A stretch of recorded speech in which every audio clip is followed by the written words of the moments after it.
অবগত।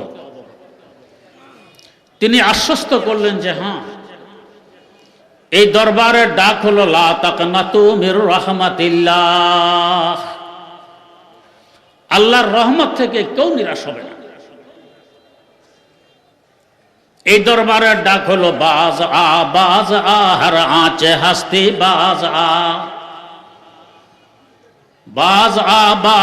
হর আঁচে হাস্তি বাজ আ গরবাতে লোগ ইবরো বুতপুরুস্তি বাজ আ। ও আমার ভাগুড়ে গোলাম, যত দূরেই ভেগে যাও না কেন ফিরে আসো, আমি এখনো তোমার অপেক্ষায় আছি। এই দরগাহে মা দরগাহে না উম্মীদ নিস্ত, সদবার আগার তওবা শিকস্তি বাজা। ও ভাগুড়ে গোলাম, আমার এ দরবার নৈরাশ্যতার দরবার নয়। শত সহস্রবারও যদি তওবা ভঙ্গ করো তারপরও ফিরে আসো, আমি তোমার অপেক্ষায় আছি, ক্ষমা করতে প্রস্তুত। সুমাইয়া টিভি, সুস্থ সংস্কৃতির প্রত্যাশায় আপনাদের পাশে। নাহমাদুহু ওয়া নাস্তাঈনুহু ওয়া নাস্তাগফিরুহু ওয়া নু'মিনু বিহি ওয়া নাতাওয়াক্কালু আলাইহি ওয়া নাউযু বিল্লাহি মিন শুরুরি আনফুসিনা ওয়া মিন সাইয়্যাতি আ'মালিনা। মান ইয়াহদিহিল্লাহু ফালা মুদিল্লা লাহু ওয়া মান ইউদ্লিলহু ফালা হাদিয়া লাহু। ওয়া নাশহাদু আল্লা ইলাহা ইল্লাল্লাহু ওয়াহদাহু লা শারীকা লাহু ওয়া নাশহাদু আন্না সাইয়্যিদানা ওয়া নাবিয়্যানা ওয়া মাওলানা মুহাম্মাদান আবদুহু ওয়া রাসূলুহু আরসালাহু বিল হাক্কি বাশীরান ওয়া নাযীরা ওয়া দা'iয়ান ইলাল্লাহি বিইজনিহি ওয়া সিরাজাম মুনীরা। সাল্লাল্লাহু তাআলা আলাইহি ওয়া আলা আলিহি ওয়া আসহাবিহি ওয়া সাল্লামা তাসলিমান কাসীরান কাসীরা। আম্মা বা'দু ফাআউযু বিল্লাহি মিনাশ শাইতানির রাজীম। বিসমিল্লাহির রহমানির রহিম। ওয়াল্লাযীনা উতুল ইলমা দারাজাত। ওয়া ক্বালা রাসূলুল্লাহি সাল্লাল্লাহু আলাইহি ওয়াসাল্লাম মান জাআহুল মাউতু ওয়া হুয়া ইয়াতলুবুল ইলমা লিয়ুহইয়া বিহিল ইসলাম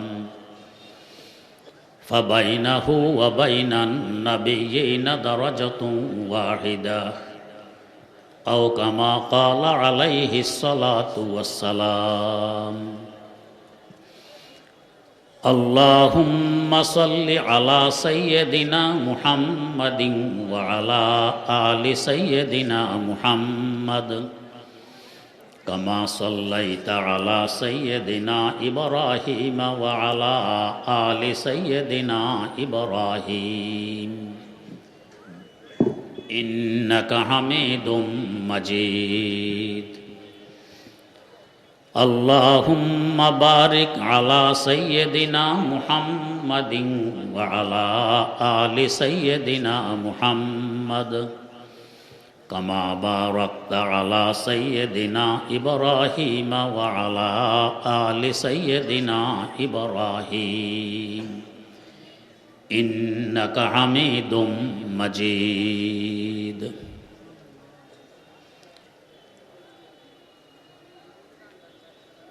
একটি ঐতিহ্যবাহী শিক্ষা প্রতিষ্ঠান বান্দু আইন দারুল উলুম মাদ্রাসার উদ্যোগে আজকের এই মহাসমাবেশ। তাই শিক্ষা সম্পর্কীয় একটি আয়াতে কারিমা তেলাওয়াত করা হয়েছে ও একটি হাদিস শরীফ পাঠ করা হয়েছে। তিলাওয়াতকৃত আয়াতে আল্লাহ রাব্বুল আলামিন বলেন, যাদেরকে এলেম দেয়া হয়েছে এদের মর্যাদা অনেক বেশি। কি পরিমাণ বেশি? কোনো সীমা রেখা টানা হয়নি। কারণ এলেম আল্লাহ রব্বুল আলামিনের একটি গুণ। তিনি আলিম, তিনি আল্লাম। তিনি যেমন অসীম, তার গুণও তেমন অসীম। অতএব এ অসীম গুণে যে গুণান্বিত হবে তার মর্যাদাও হবে অসীম। তাই কোনো সীমারেখা টানা হয়নি। এখানেও কারোর মনে প্রশ্ন জাগতে পারে, আমি সসীম, আমার হায়াত সসীম, আমার জ্ঞান বুদ্ধি সসীম, আমার কালি কলম কাগজ কিতাব সবই সসীম। এত সসীমের ভিতর থেকে অসীম গুণে গুণান্বিত হওয়া কি করে সম্ভব? একটি দৃষ্টান্তের মাধ্যমে প্রশ্নটির উত্তর বুঝে নেওয়ার চেষ্টা করি। দৃষ্টান্তটি হল, ধরুন সাগর থেকে সরাসরি বান্দুয়াইন পানি আনার লক্ষ্যে একটি খাল খনন করা হল।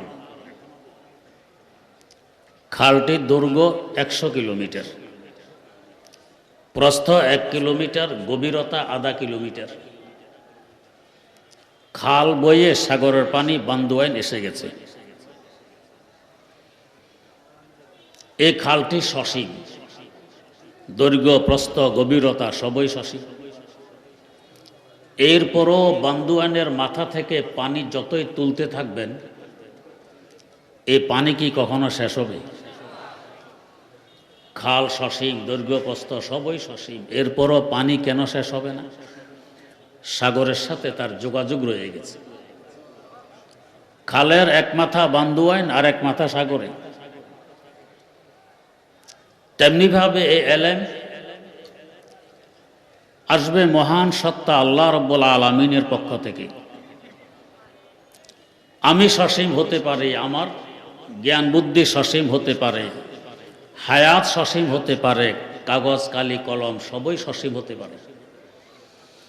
যেহেতু আরেক মাথায় জুড়ে আছে অসীম সত্তার সাথে, অতএব এখান দিয়ে এলেম যতই বের করবেন এলেম শেষ হওয়ার নয়।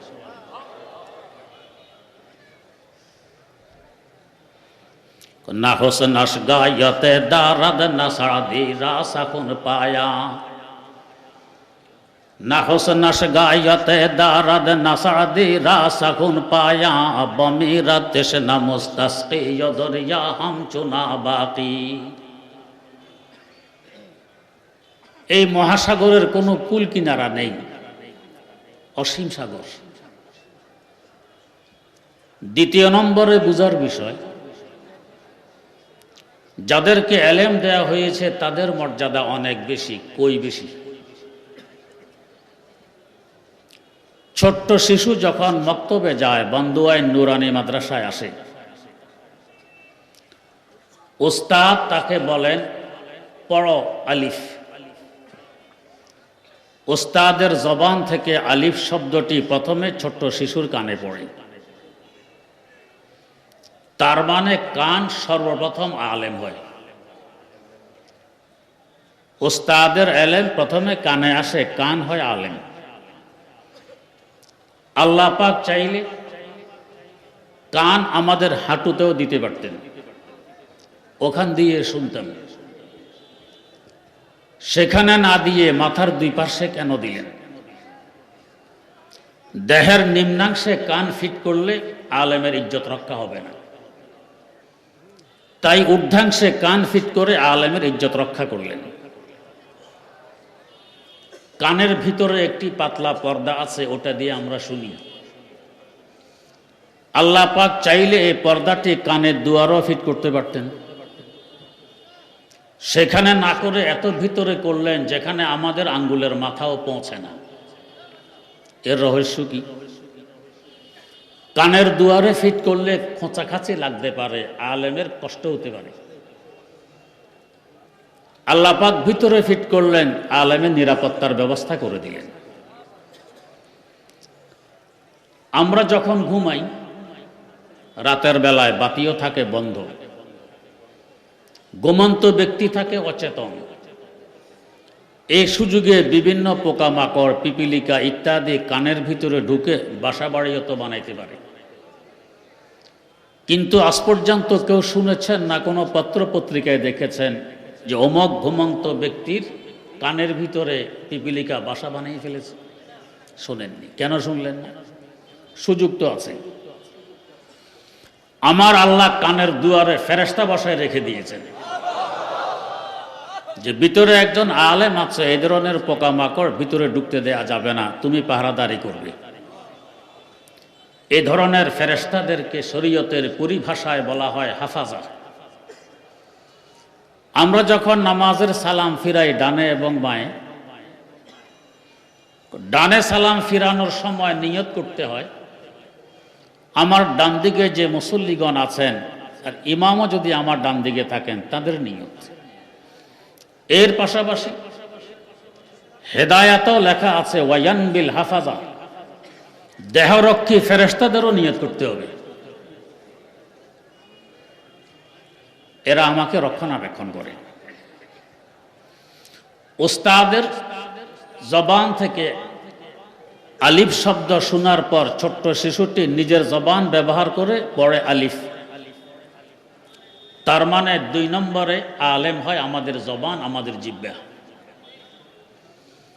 আল্লাহ পাক চাইলে জিহ্বা হাঁটুতে দিতে পারতেন, ওখান দিয়ে আমরা কথাবার্তা বলতাম। সেখানে না দিয়ে দেহের ঊর্ধ্বাংশে কেন দিলেন? নিম্নাংশে দিলে আলেমের ইজ্জত রক্ষা হবে না, আলেমের ইজ্জত রক্ষার্থে ঊর্ধ্বাংশে দিলেন। এর পাশাপাশি একটি সংরক্ষিত ঘরের ভিতরে থাকার ব্যবস্থা করে দিলেন। জিহ্বাতে আমাদের মুখের ভিতরে সংরক্ষিত একটি ঘর, এর সাথে তার চতুর্পার্শ্বে 32 জন পুলিশ দাঁড় করাই রেখে দিলেন। যখন 2 মায়ের দাঁত একত্রিত করা হয়, বাইরে থেকে সহজে কিছু জিহ্বা পর্যন্ত পৌঁছতে পারবে না, এরা পাহারাদারি করে। এখানে কেউ প্রশ্ন করতে পারেন, যদি জিহ্বার পাহারাদারির জন্যই এই পুলিশগুলো দাঁড়াইয়ে থাকে, মাঝে মধ্যে আবার কামড় মারে কেন? আমাদের দেশেও তো পুলিশ আছে। পুলিশের মূল উদ্দেশ্য কি জনগণের সেবা না ডান্ডা লাগানো? সেবা। এরপরও মাঝে মধ্যে ডান্ডাও তো লাগায়। কখন লাগায়?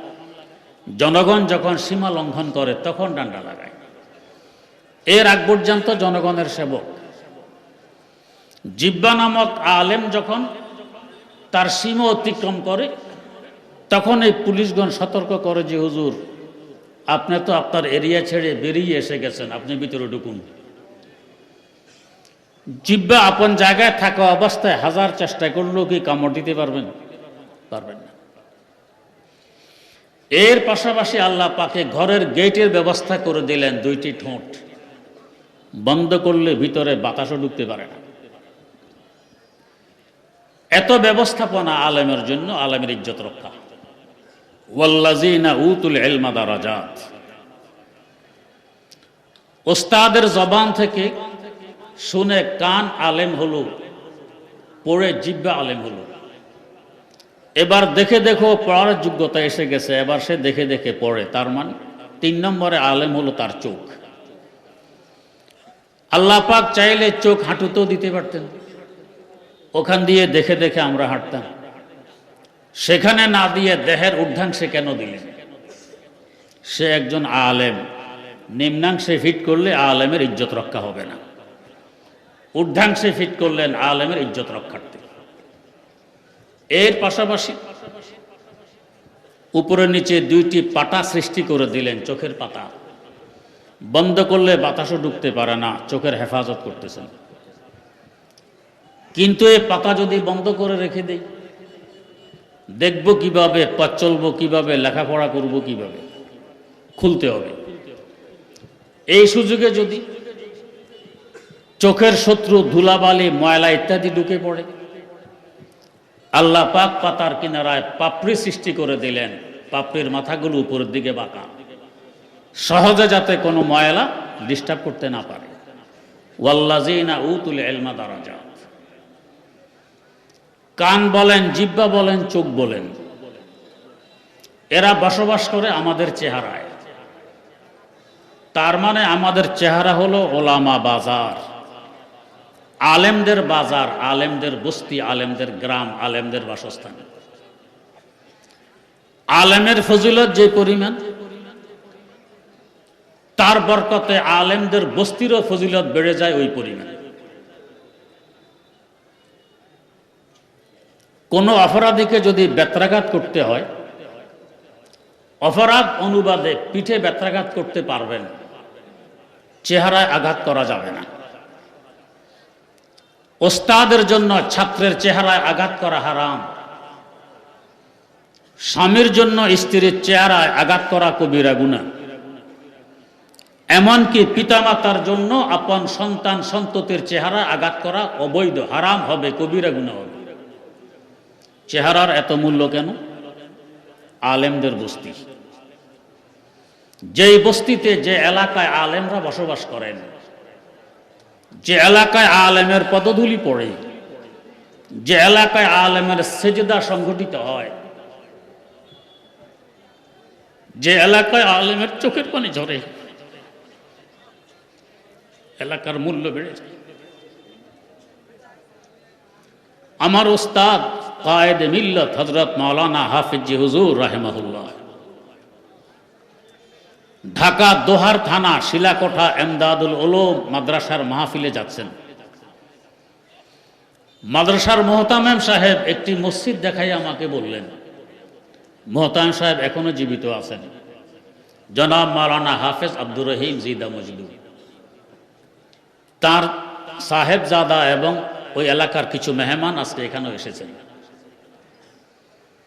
তিনি বললেন যে হাফেজি হুজুর রাহিমাহুল্লাহু তাআলাকে আমি নিয়ে আসতেছি মাহফিলে। সুদিন কাল শুকনো খাল, খালের তলা দিয়ে আমরা হেঁটে আসতেছি। এখানে এসে হযরত বললেন নামাজ পড়ে নি। খালের তলায় দাঁড়াইয়ে হযরত নামাজ পড়লেন। 2-4 দিন পর দেখি এলাকার লোকেরা খালটি ভরাট করে ফেলতেছে। জিজ্ঞেস করলাম কি ব্যাপার, খাল ভরাট করছো? এরা উত্তর দিল যে আমরা সিদ্ধান্ত নিয়েছি আমরা এখানে মসজিদ দিব।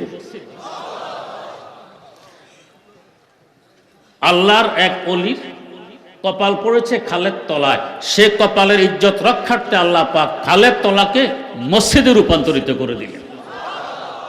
কিয়ামত পর্যন্ত এখানে নেককার, মুত্তাকি, পরহেজগার, নামাজি বান্দাদের কপালই পড়বে। সোহবতে সালে তোরা সালে কুনাদ, সোহবতে তালে তোরা তালে কুনাদ। নেককার বান্দাদের সংসদে গেলে শুধু মানুষ যে নেককার হয়, ফজিলতপূর্ণ হয় তা নয়, অন্যান্য মাখলুকও ফজিলতপূর্ণ হয়।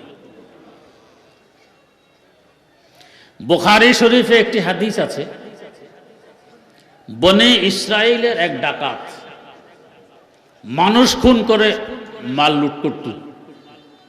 এভাবে খুন করতে করতে তার খুনের সংখ্যা দাঁড়ায় 99। এখন তার অন্তরে ভয় ঢোকে, আমি 99 ব্যক্তির খুনি, আমার অবস্থা কি হবে? তওবার নিয়তে একজন আলেমের শরণাপন্ন হয়। বনে ইসরায়েলের ডাকাত, ওই যুগের আলেম, ইহুদিদের। গিয়ে বলছে হুজুর আমি 99 ব্যক্তির খুনি, মাপ পেতে চাই, আমার জন্য কি মাপ পাওয়ার কোনো ব্যবস্থা আছে? আলেম ছিলেন ছোট্ট, কাঁচা, নিরাশ করে ফেললেন। আরে বাপ রে বাপ, 99 ব্যক্তির খুনি তুমি, তোমার আবার কিসের মাপ? বেচারা নিরাশ হয়ে দেখল আমার যখন মাপ হবে না, তওবাই কবুল হবে না, এই মৌলভী সাহেবকে রেখে আর কি লাভ? তলোয়ার দিয়ে তাকো দুটো। কিছুদিন পর আবার ভয় ঢোকে, আমি 100 লোকের খুনি, আমার ভবিষ্যৎ কি হবে? আরেকজন আলেমের শরণাপন্ন হয়। ওই আলেম ছিলেন বড় বিজ্ঞ আলেম। ডাকাত যে দরবারে ক্ষমা চাইতে এসেছে, ওই দরবারের হাবভাব সম্পর্কে অবগত। তিনি আশ্বস্ত করলেন যে হ্যাঁ, এই দরবারের ডাক হলো লা তাকনাতু মির রাহমাতিল্লাহ, আল্লাহর রহমত থেকে কেউ নিরাশ হবে না।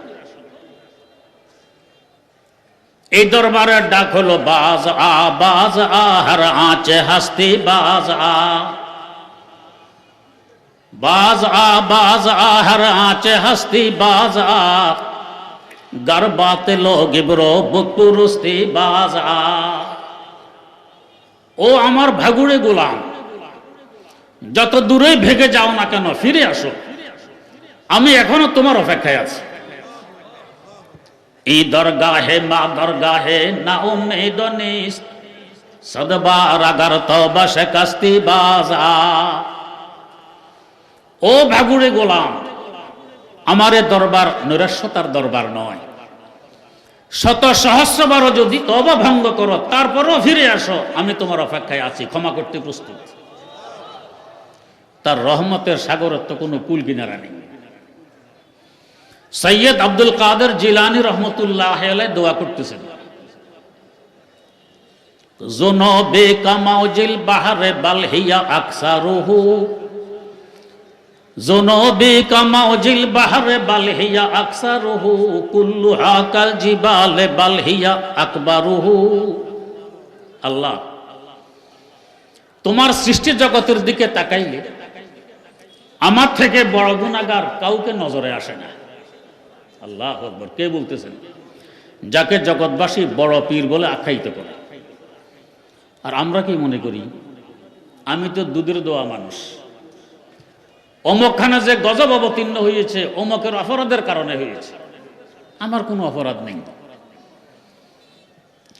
এমন ব্যক্তিকেও আমি দেখেছি নামাজ পড়ে না, বলতেছে নামাজ না পড়লে না পড়ি, আমার কোনো গুনাহ নেই।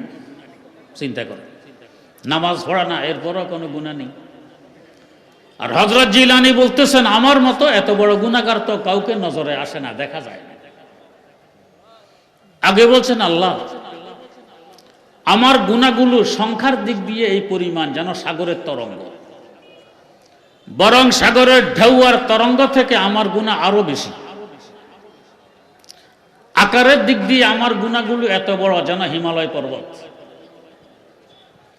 এরপরে বলতেছেন ওয়ালাকিন ইনদাল কারীমে ইজা আফা, ওয়ালাকিন ইনদাল কারীমে ইজা আফা কাজানাহিল বারুজাতে বাল হিয়া আসগারুহু। তবে আল্লাহ, আমি তো এমন এক দরবারে ধন্না দিয়েছি যে দরবারের রহমতের সাগর, দয়ার সাগর এত বড়, এখানে আমার সাগরের তরঙ্গ তুল্য পাহাড়ের মতো অসংখ্য বড় বড় গুনাহগুলো ছেড়ে দিলে মশামাছির পাখার মতো অত মনে হবে না। তাই আমি আশাবাদী, আমি নিরাশ নই। আলেম আশ্বস্ত করলেন তোমার তওবা কবুল হবে, তবে তোমাকে একটি শর্ত পূরণ করতে হবে। কি শর্ত?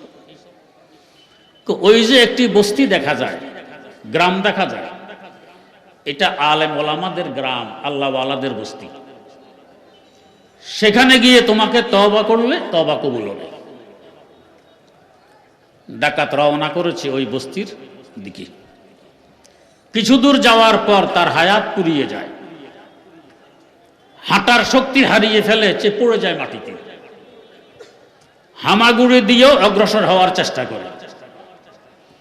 হামাগুড়ির শক্তি যখন শেষ হয়ে যায়, সে তার সিনাটা ওই গ্রামের দিকে ফিরিয়ে রেখে দেয়। এই অবস্থায় তার রূহ দেহ ত্যাগ করে। এখন দুই দল ফেরেশতার মধ্যে কাড়াকাড়ি আরম্ভ। রহমতের ফেরেশতা, আযাবের ফেরেশতা। আযাবের ফেরেশতারা বলছেন এই তো 100 লোকের খুনি, এখনো ওই বস্তিতে পৌঁছেনি, তওবা করেনি, তার গুনাহ রয়ে গেছে, অতএব তার রূহ আমরা নিয়ে সিজ্জিনে রাখবো। রহমতের ফেরেশতারা বলছেন সে তো রওনা করেছে ওই বস্তিতে পৌঁছার নিয়তে, আল্লাহ পাক হায়াত দিলে তো পৌঁছতো, আল্লাহ পাক হায়াত দেননি তাই পৌঁছতে পারেনি। পৌঁছলে তো তওবা করত, তওবা করলে তওবা কবুল হয়ে যেত। অতএব তার রূহ আমরা নিয়ে ইল্লিয়িনে রাখবো। আল্লাহ পাক সব দেখতেছেন, বুঝতেছেন, শুনতেছেন, জানতেছেন। আরেকজন ফেরেশতাকে ডেকে পাঠালেন, যাও এদের কারাকারে মীমাংসা করে আসো। ফেরেশতা জানতে চাইলেন, আল্লাহ কোন ফর্মুলার ভিত্তিতে মীমাংসা করব, মীমাংসার নীতি কি হবে? আল্লাহ পাক ফর্মুলা জানিয়ে দিলেন। ডাকাত যেখান থেকে রওনা হয়েছে ওখান থেকে মাপতে মাপতে যেখানে গিয়ে মারা গেছে ওখান পর্যন্ত পৌঁছবে। অতঃপর মারা যাওয়ার জায়গা থেকে মাপ দিতে দিতে ওই আল্লাহওয়ালা আলেম ওলামাদের গ্রাম পর্যন্ত পৌঁছবে। এরপর তুলনা করে দেখবে কোন দিকের রাস্তা লম্বা। যদি দেখো সামনের দিকের রাস্তা লম্বা, তার অর্থ হবে এখনো সে তওবা থেকে দূরে আছে, তখন তার রূহ আযাবের ফেরেশতাকে দিয়ে দিও। আর যদি তার বিপরীত দেখো, পিছনের রাস্তা লম্বা, সামনের রাস্তা কম, তার অর্থ হবে তওবার দিকে অধিক এগিয়ে গেছে, তখন তার রূহ রহমতের ফেরেশতাকে দিয়ে দিও। ফেরেশতা এই ফর্মুলার নীতি নিয়ে আসতেছেন, সিদ্ধান্ত দিবেন। আমার আল্লাহ তো দয়ার সাগর। তাই কোন আল্লাহর ওলি বললেন, আয় রব তু কারিমি ও রাসূলে তু কারিমি,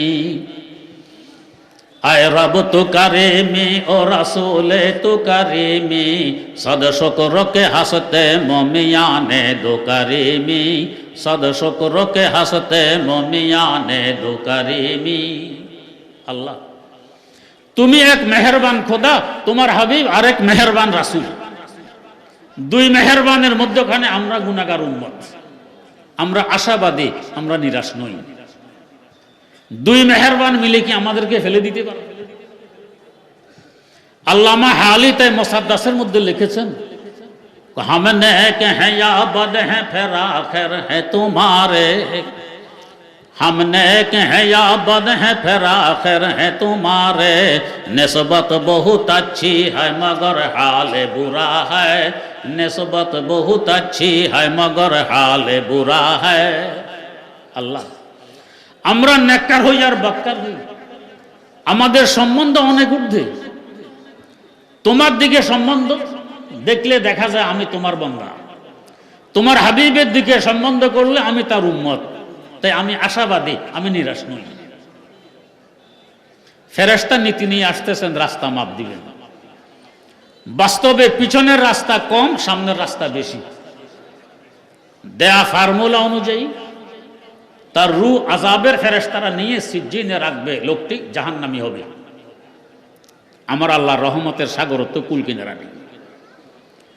ফেরেশতা আসার আগে আগে আল্লাহ পাক পিছনের রাস্তাকে আদেশ করলেন, ও রাস্তা তুই লম্বা হয়ে যা।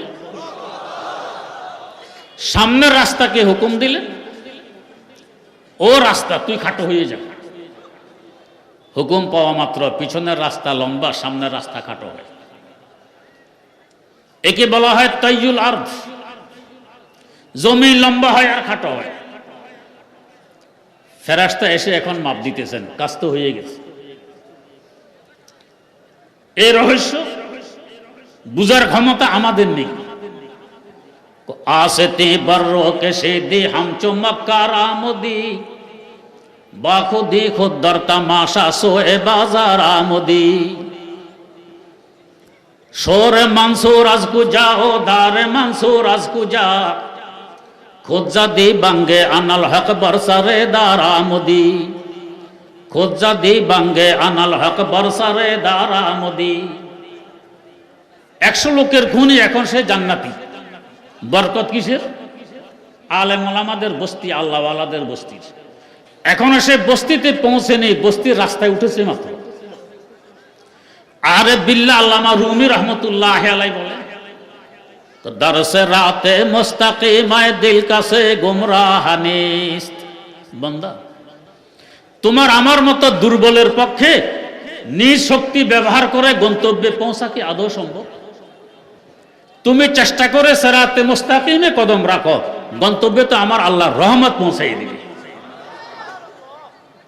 আমাদের বস্তিতে পৌঁছেনি, বস্তির রাস্তায় উঠেছে। বস্তির রাস্তার বরকতেই 100 লোকের খুনি এখন জান্নাতি। এই দারুল উলুম বান্দুয়াইন মাদ্রাসার নেই, মাদ্রাসাগুলো হলো আলেম ওলামাদের বস্তি। এখানে আলেমরা বসবাস করেন।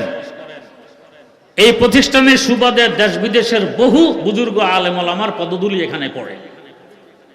সেজদা এখানে সংগঠিত হয়, চোখের পানি এখানে ঝরে। এই জায়গার মূল্য অনেক বেশি। মূল্যবান জায়গার সাথে সম্পর্ক রাখলে মূল্য বাড়ে। আল্লাহ মাহফুরও যদি কেউ বিদ্বেষ পোষণ করে, শত্রুতা পোষণ করে, ধ্বংস হয়ে যায়।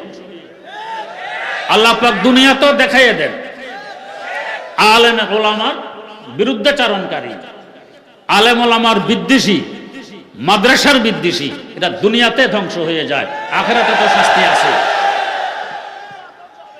আল্লামা রুমি লিখেছেন, চোখ দেখা হাত কে পর্দা কাজ দৌরাদ, মায়লা সান্দর তড়না এনে কাঁবরাদ, মায়লা সান্দর তড়না এনে কাঁবরাদ। আল্লাহ যদি কাউকে ধ্বংস করতে চান তো নেককার আল্লাহওয়ালা আলেম ওলামাদের বিরুদ্ধে লাগাই দেন। যখন দেখবেন কেউ আলেম ওলামাদের বিরুদ্ধাচারণ করে, নেককার বান্দাদের কুৎসা রটায়, বুঝবেন তার ধ্বংস অনিবার্য। তো বলছিলাম আমাদের চেহারা আলেম ওলামাদের বস্তু। কান বলেন, জিহ্বা বলেন, চোখ বলেন, এগুলোকে নিয়ন্ত্রণ করে আমাদের ব্রেন। তার মানে ব্রেন হলো ওস্তাদুল ওলামা, আলেমদেরও ওস্তাদ। তাই ব্রেনকে আল্লাহ পাক স্থান দিলেন সকলের ঊর্ধ্বে, ইজ্জত আরো বেশি দিলেন। তো দিলেন, হেফাজত কি পরিমাণ করলেন।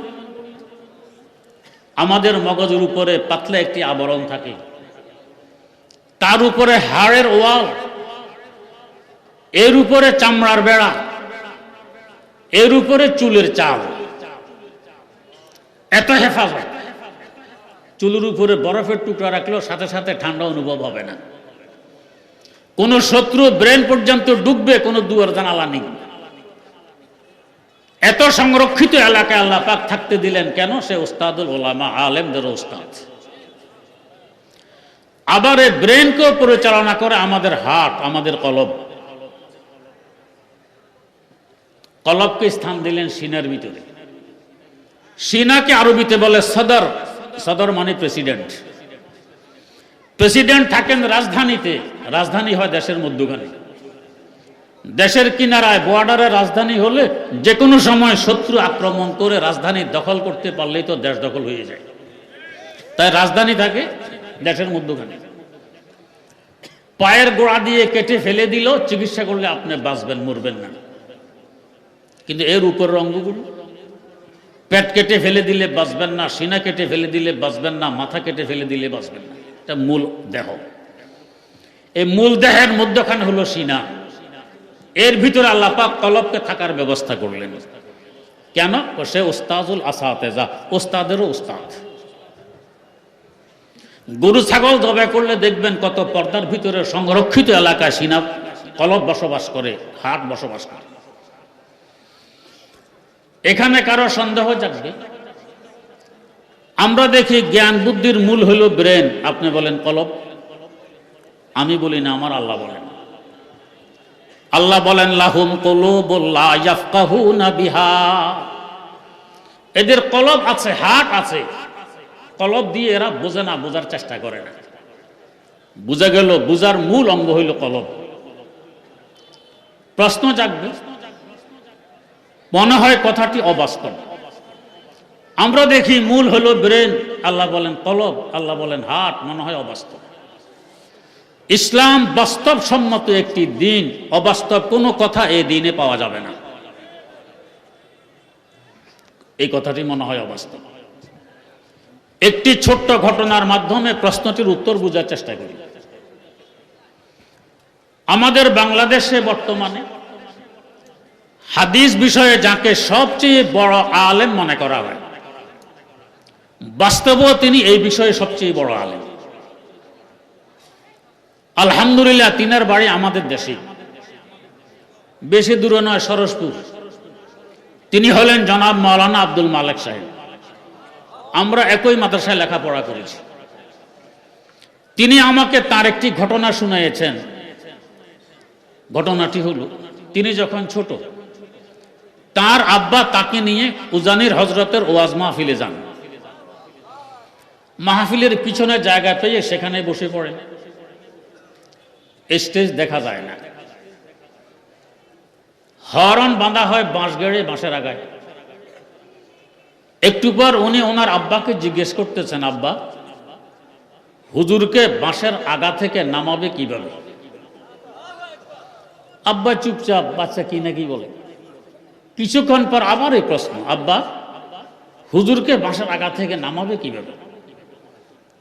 একটু পরে আবারও এই প্রশ্ন। এবার আব্বা জিজ্ঞেস করলেন, কেন বাঁশের আগা থেকে নামাইতে? তিনি বলেন, হুজুর যে বাঁশের আগায় বসে বসে ওয়াজ করতেছেন, কিভাবে নামাবে? আসলে হুজুর বাঁশের আগায়, হুজুর তো স্টেজে মাইক্রোফোনে কথা বলতেছেন। তো উনি কেন বুঝতেছেন বাঁশের আগায়? ছোট্ট মানুষ, আওয়াজ ওখান দিয়ে বেরিয়ে আসতেছে, যেহেতু হরন ওইখানে বাঁধা। আর যার বুঝবুদ্ধি আছে সে বোঝে না, হুজুর বাঁশের আগায় নন, হুজুর স্টেজে। এবারে আসুন, যাদের বিদ্যা বুদ্ধি অগভীর, বাসা বাসা, এরা মনে করে জ্ঞান বুদ্ধির মূল কেন্দ্র হলো ব্রেন। আর যাদের গভীর বিদ্যা আছে তারা দেখে না, মূল হলো হাত, পরিচালনা ওইটাই করে, প্রকাশ হয় ব্রেন দিয়ে। এটা হরনের ন্যায়। তাই দেখা গেছে দুনিয়ার মানুষ দুই শ্রেণীতে বিভক্ত। এক শ্রেণীর মানুষ ব্রেন নিয়ে মেহনত করে, আর এক শ্রেণীর মানুষ কলব নিয়ে মেহনত করে। যাদের মেহনত আর পরিশ্রম ব্রেন নিয়ে, এদেরকে বলা হয় বিজ্ঞানী, এদেরকে বলা হয় বুদ্ধিজীবী। অনেক কিছু তারা আবিষ্কার করেছেন, অস্বীকার করার কোনো জো নেই, দুনিয়াবাসী উপকৃত হয়। যেমন এই মাইক, ব্রেনের আবিষ্কার। ছোট আওয়াজকে বড় বানায় দেয়, না হয় আপনারা তো পিছন থেকে শুনতে পেতেন না। গাড়ি ঘোড়া, ইন্ডাস্ট্রিজ, মিল, কারখানা, ব্রেনের আবিষ্কার, উপকৃত হই। এর পাশাপাশি দুনিয়ার যত প্রকারের অস্ত্র আছে, ছোট থেকে নিয়ে বড় পারমাণবিক অস্ত্র, অ্যাটম বোম, সব ব্রেনের আবিষ্কার। বিশ্বের যত আয় হয় তার 80% আয় ব্যয় হয় অস্ত্রের পিছনে আমাদের দেশে। তার মানে 20% হয় অন্য কাজে ব্যবহার। তো ব্রেনের যে ফল, যে আবিষ্কার, তার 20% অস্ত্রের পিছনে, 80% অস্ত্রের পিছনে ব্যয় হয়, 20% অন্য কাজে। এই যে অস্ত্রের পিছনে 80% আয় ব্যয় করা হয়, আমরাও করি। এই জন্য যে সুন্দরবন থেকে বাঘ বেরিয়ে আসবে, ওটা মারতে হবে। এই অস্ত্র কি এই জন্য যে গর্তের ভিতর থেকে বিশাল অজাগর সাপ বেরিয়ে আসবে, এটা মারতে হবে। অস্ত্র কি জন্য? মানুষ মারার জন্য। তার মানে 80% আয় ব্যয় হয় ব্রেনের আবিষ্কার, মানুষ মারার জন্য, আর 20% ব্যয় হয় মানুষ রাখার জন্য। পক্ষান্তরে যারা হাট আর কলবের উপরে মেহনত করেন, তারা হযরতে আম্বিয়ায়ে কেরাম আলাইহিমুস সালাতু ওয়াস সালাম, তাদের ওয়ারিস এবং উত্তরসূরি হিসাবে হযরতে উলামায়ে কেরাম। এদের মেহনত হয় কলবের উপরে, হাটের উপরে। এদের কলবের মেহনতে কি করে? লক্ষ কোটি অমানুষকে মানুষ বানায় দেয়। ফারুক আজম ওমর রাদিয়াল্লাহু তাআলা আনহু এক সময় এমন ছিলেন, উট চড়াইতে জানতেন না, আব্বা ওনাকে বকুনে দিতেন, উট চড়াইতে জানো না। আর কলবের মেহনতের বরকতে আরেক সময় অর্ধ জাহানের রাখালি করে গেছেন, অর্ধ জাহানের শাসন করে গেছেন তিনি। করছেন তো করছেন, কেমন সাকসেস শাসন। ভারতবর্ষে যখন ইংরেজ খেদাও আন্দোলন চলে, স্বাধীনতা আন্দোলন চলে, মহাত্মা গান্ধীকে জিজ্ঞেস করা হয়েছিল, ইংরেজ সরে গেলে কোন সংবিধানের ভিত্তিতে ভারতবর্ষ চলবে? তিনি জবাব দিলেন, তিনি কোন মুসলিম নন, তিনি ছিলেন নন মুসলিম। জবাব দিলেন, নতুন কোন সংবিধানের প্রয়োজন হবে না। আজ থেকে 1450 বছর আগে খলিফা ওমর যে সংবিধান দিয়ে অর্ধ জাহান শাসন করে গেছেন, সেই সংবিধান দিয়ে ভারতবর্ষ শাসন করা হবে। जो न थे खुद राह पर गैरों के हादी बन गए, जो न थे खुद राह पर गैरों के हादी बन गए, क्या नजर थी जिसने मुर्दों को मसीहा कर दिया। সিরিয়ার রাজধানী দামেস্ক খ্রিস্টানদের দখলে, কিল্লার চতুর্দিক দিয়ে মুসলমানরা বেষ্টনী দিয়ে আছে। অনেক দিন হয়ে গেছে কিল্লা মুসলমানদের হাতে আসে না। এক সময় খ্রিস্টান নেতা নেত্রীরা সত্র দিল যে তোমাদের খলিফা ওমর যদি মদিনা থেকে সশরীরে এখানে এসে সন্ধিপত্রে সিগনেচার করে তাহলে আমরা কিল্লা ছেড়ে দিতে পারি, এর আগে ছাড়া হবে না। সংবাদ মদিনায় আসলো। অর্ধজাহানের শাসক, অর্ধজাহানের ক্ষমতার মালিক রওনা হয়ে গেলেন। কিভাবে রওনা হলো? সফর সঙ্গী হিসাবে মাত্র একজন গোলাম,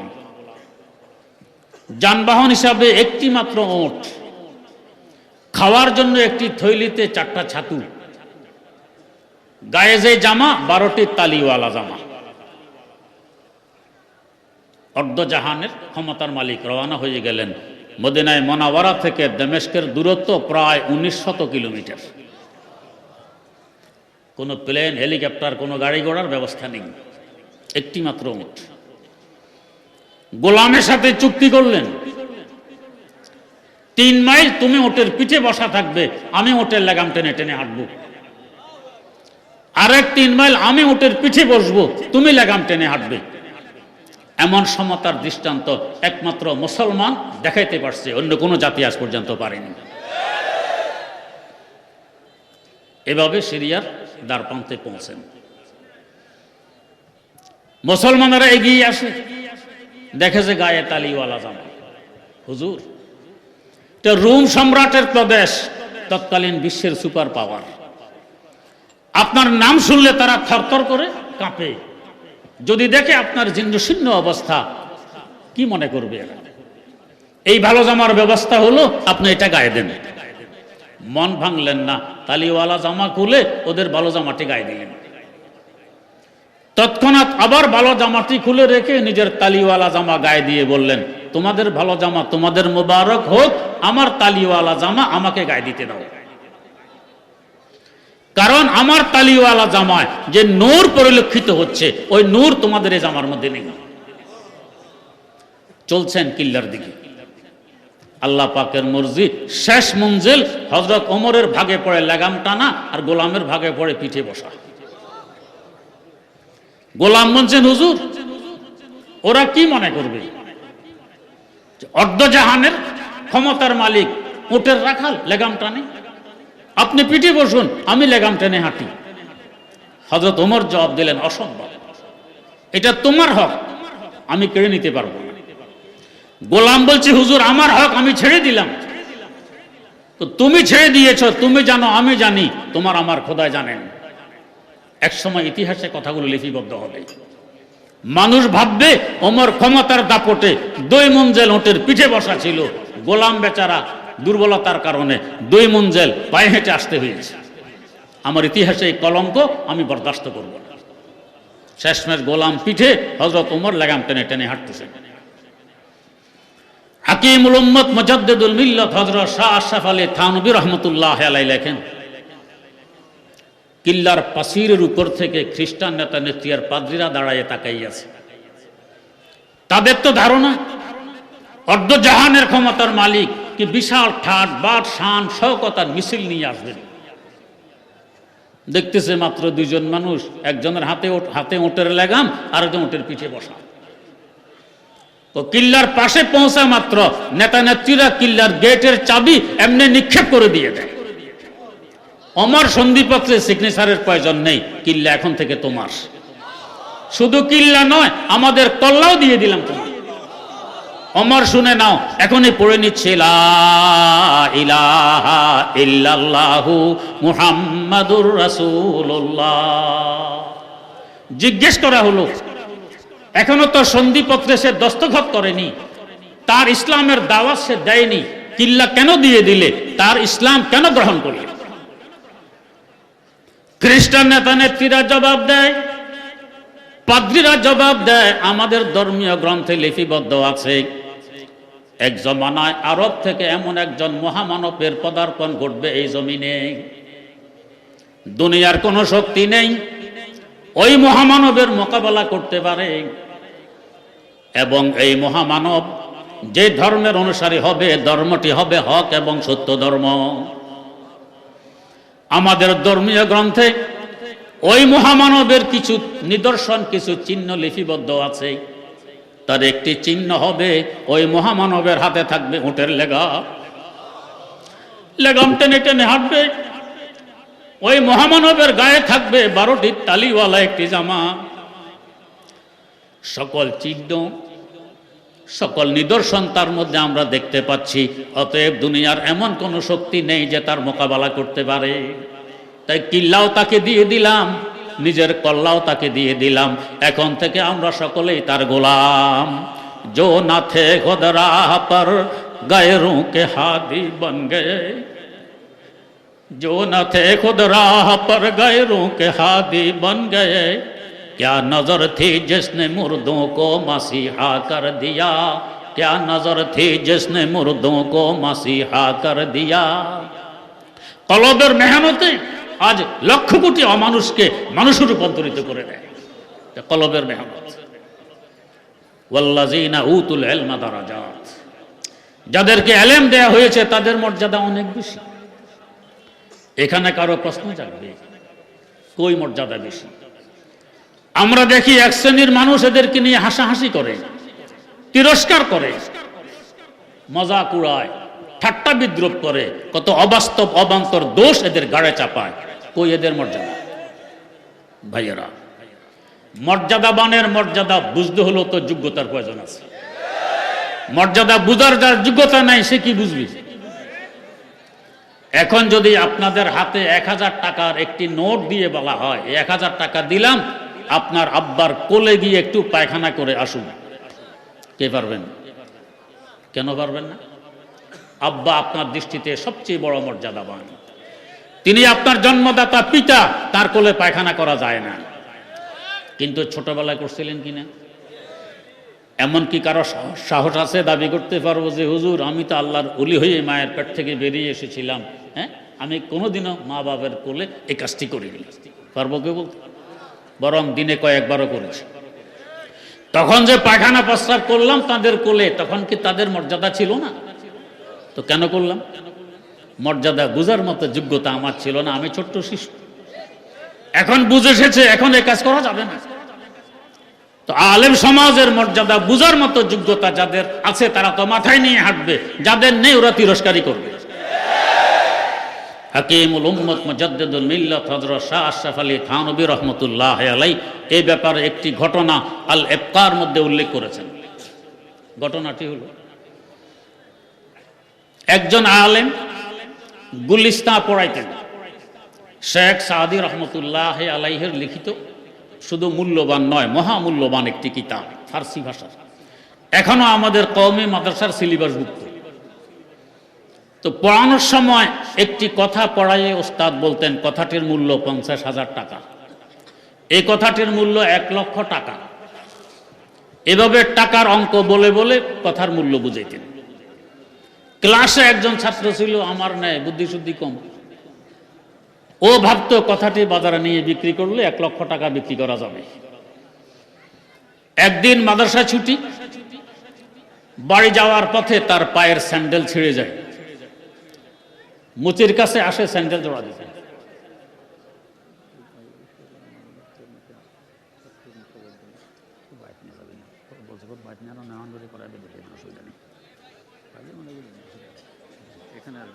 এখানে আসবে না।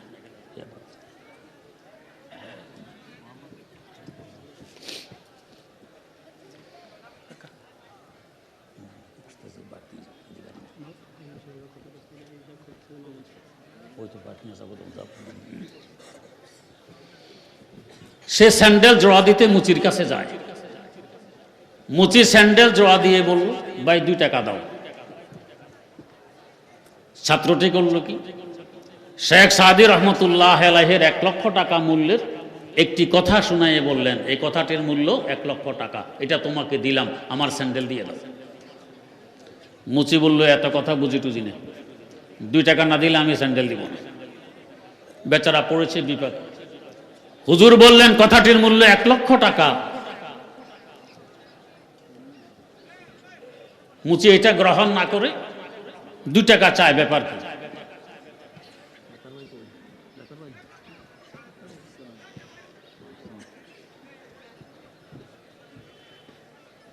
কথাটা আপনাকে মূল্যদান দিয়ে দিবে। ঠিক আছে, ওনাদেরকে একটু আপনাকে জানকারি দেওয়ার সেটা না জানেন। কথা কিছু